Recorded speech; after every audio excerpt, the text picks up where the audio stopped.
I'll start waving for you. Like collaboration seems to be a really hot topic right now. Hey. I think so. There's so much out there in like the business and like professional world, whether creatives or other businesses doing it. It's Mm-hmm. seems to be people are starting to get together. This internet thing's kind of neat.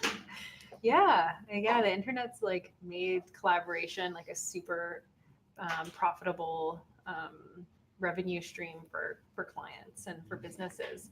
I don't know if you guys know, but BMW and Louis Vuitton, they actually collaborate together. Also, brands like GoPro and Red Bull, they collaborate. That's pretty awesome. Like I would love for us to collaborate with Red Bull. We have to find that same line. We have to follow that same line and see how we can make it mutually beneficial to be like a partnership with Red Bull. That would be amazing. That's next week's project. Yeah. Red Bull, hit us up if you're listening. Yeah, if you're listening, we're over here. Yeah, and so yeah, Louis Vuitton, which I thought was really interesting that they would partner with BMW. Like BMW. That's pretty cool. That's badass. Also, who is it? Alexander Wang. Vera Wang is the dress. Oh, maker. gotcha. I don't know if you know. I'm sure Alexis I probably. do. I actually do know that. It's like the only dress maker I know because of Lex. Alexander Wang and H&M have actually collaborated. So, I mean, you guys probably have seen other brands do that, but I was really surprised to see all these brands getting together and actually like, profiting off of one another. Yeah, totally. So there are three benefits. Well, there are many more, but there are three main benefits that we're going to cover today of collaboration. And the first one is access to audiences. Number one. The second one is business acumen advancement. That word acumen is really hard to say. And then the third one is complementary skills. Gabby Anderson wants Gabby, let us get in the flow, Joe, and then we'll invite you on. Just give us a couple more minutes, and we'll get you to come on, and we'll talk about collaboration. Ryan says Louis Vuitton and BMW makes sense. Would have never thought it. Yeah, I know. It's kind of neat. Like as Cam and I were working through this, like our eyes were opened. It was like we became believers. Yeah, like seeing where businesses can benefit from each other and get like mutual beneficial situations like GoPro and Red Bull. Mm-hmm. They both go after the same kind of audience. So it's really cool to see these kind of things happen. Yeah, it's insane. It's kind of made us realize that we need to do it more as a business. I mean, we collaborate together, but like with other businesses, it would be really beneficial. So we have an example for you. So sorry, Ryan just said Tesla and Gucci's next. I wonder who they would pair with. I feel like they would need to pair with somebody who's like eco-friendly though. Like Patagonia would be a better one for them. Yeah. So access to audiences. So let's just imagine for a second we all own a cannabis company. And let's say you decide to collaborate with a local ice cream company. Either know your like audiences are completely separate. Oh, Natasha joined. Hi, Natasha. Either know your audiences are totally separate from one another. They kind of match because people who smoke cannabis get hungry and they like ice cream. So it kind of makes sense. So you see, who doesn't like ice cream though? Right? That's so good. I don't know. I'm not friends with those people. So think about like if you were trying to promote your cannabis company and you're collaborating with this ice cream company and you have 10,000 followers on Instagram, and then the ice cream company has 10,000 followers on Instagram as well as Facebook. Now you have access to not 10,000 but 30,000 followers. So you can see why brands do this. Who does this really well is Jacqueline from Okanagan Lifestyle. I feel like we plug her a lot, but she does a lot of things really well. She works with, I know, August, B&A, brewing, and it's been really beneficial for her. Yeah, so like an apparel company reaching out, kind of like a lifestyle company reaching out and finding different areas that they can push their brand and partner with other companies to utilize both audiences. Because the same people that would drink one of our local beers, B&A, are the same people that love the Okanagan and would wear that kind of apparel. So the same kind of thing works for different local businesses as it does for the bigger guys. You don't have to be a Red Bull or a GoPro to make this work for you. Yeah, exactly.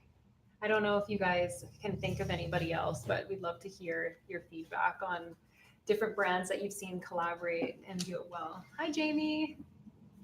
Welcome. Yeah, and so Tina's kind of discussing the way that this works for business, but this also works really well for creatives. So being a creative on a team and in a collaborative atmosphere is very, very helpful. So you have access to different audiences, and you can build off the relationships of people in your office as well as the company itself.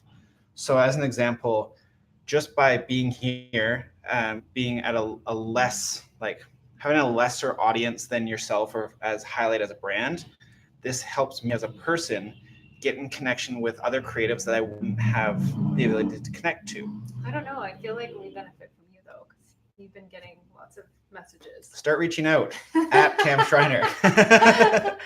Plug. Yeah, shameless plug.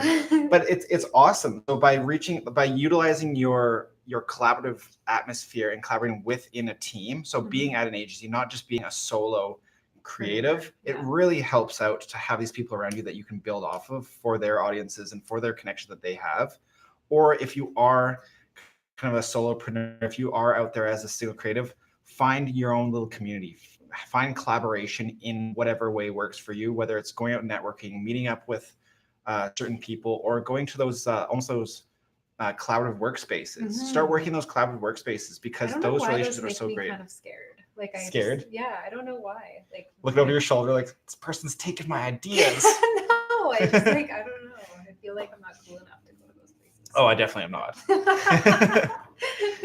But that is a good example. You always hear businesses making spaces available. Yeah, because it benefits everyone, and that's where collaboration is awesome. It's mutually beneficial for all parties, and that's why it is such a trending topic right now. Yeah, super trendy. Super trendy. Okay. Human advancement I don't know if you've ever felt like you're not that smart when you're hanging out with somebody who's like really smart. I often feel like that when I'm hanging out with business people. But basically that's such a good thing because your vocabulary and your knowledge is now expanding. When you spend more time with people who are really good at business, they basically transfer all of that to you. It's going to school for free. And this word can be defined in multiple lines. I understand how a company makes money. I understand how my company makes money. And I understand how customers make money. So that's basically what sums up that word. And for example, my business partner, who's actually sitting over here, I don't know. I wonder if I can spin this around. So he's our control station.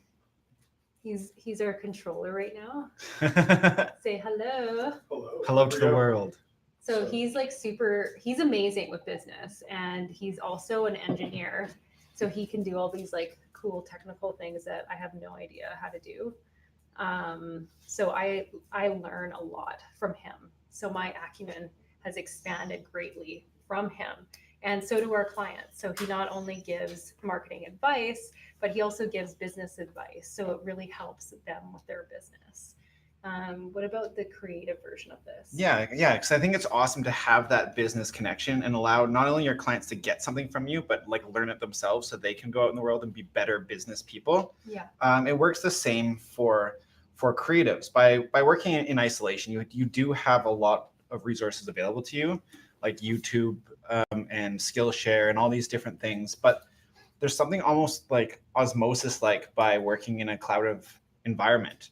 So when you're around other people of different skill sets, your acumen increases. Like you get smarter with the way that you speak. As I'm stumbling right now, trying to say that.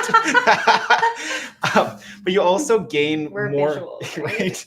You gain more of a skill set. So when I'm working here with, say, Seeger or Donovan on like photography and video projects, not only do I get to learn the different vocabulary to speak to a photographer, but almost by osmosis, I start to learn a little bit about photography. I learn about lighting. I learn about how to set up like a scene and about setting the stage for certain feelings. Mm-hmm. And then I also learn about how to take a good picture and stop screwing it up. And these are the settings your camera should be at.